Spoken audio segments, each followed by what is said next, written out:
بلوچستان کے صنعتی شہر ہب سے میر اکرم بلوچستان آورانی نے میڈیا سے گفتگو کرتے ہوئے کہا کہ ملک میں افواج پاکستان کے حوالے سے بیان دیتے ہوئے بتایا۔ آئیے دیکھتے ہیں اس رپورٹ میں۔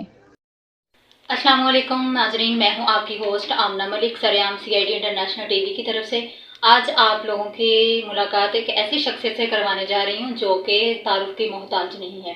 میر اکرم بلوچ آورانی، سینئر مرکزی پاک سرزمین کے رہنما۔ وعلیکم السلام جی سر، کیسے ہیں آپ؟ الحمدللہ، شکر الحمدللہ۔ میں سرام CID TV چینل انٹرنیشنل کا شکر گزار ہوں، CEO کا کہ آج مجھے انٹرویو کر رہا ہے، میں شکر گزار ہوں۔ جی سر، ماشاءاللہ آپ اتنے بڑے سیاستدان ہیں، تو آپ یہ بتائیں کہ آپ سیاست میں کب اور کتنا عرصہ پہلے ہیں؟ میں سیاست میں اس وقت 18 سال ہے کہ میں سیاست میں ہوں۔ ایک ہے شوق، ایک ہے خوف، اور سیاست میرا شوق ہے، اللہ سے مجھے خوف ہے۔ جی سر، آپ پہلے پیپل پارٹی میں رہ چکے ہیں، تو آپ نے وہ کیوں چھوڑی؟ پیپلز پارٹی میں تھا اسی وقت مختار بینظیر بھٹو کے، جو وہ انٹرنیشنل لیڈر تھا، اور وہ ہمارے ماں بھی تھا، بہن بھی تھا، رہنما بھی تھا، قائد بھی تھا، اور میں اس کی وجہ سے پیپلز پارٹی میں تھا۔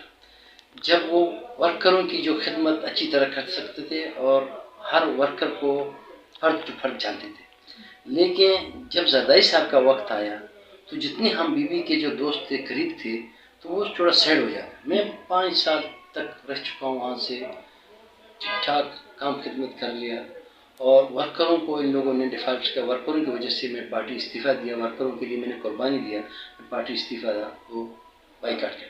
میں 2013 کے الیکشن میں نے بائیکاٹ کی، اسی لیے بائیکاٹ کی کہ میں نے سوچا پیپلز پارٹی ہم لوگوں گھاس کا رنگ پوچھتے ہیں تو ہم اس کو بھی سبق سکھائیں۔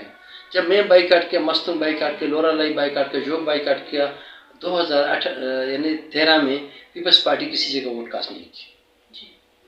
تو سر، آپ پاک سرزمین میں آنے کا کیا مقصد تھا؟ پاک سرزمین پارٹی کا آنے کا مقصد میرا تھا کہ اسی وقت پاکستان کا جو جھنڈا تھا وہ مصطفیٰ کمال بھائی کے ہاتھ میں تھا۔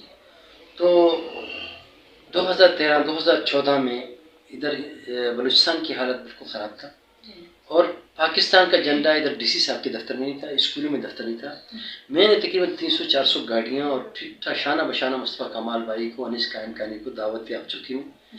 یہ جب ہبچوکی آیا تو میں ہر پیٹرول پمپ میں 10-10 ہزار روپے کا جھنڈا رکھا، بچوں کو دو، جدھر بھی گھومے پھریں تاکہ خوف لوگوں کے نکلے۔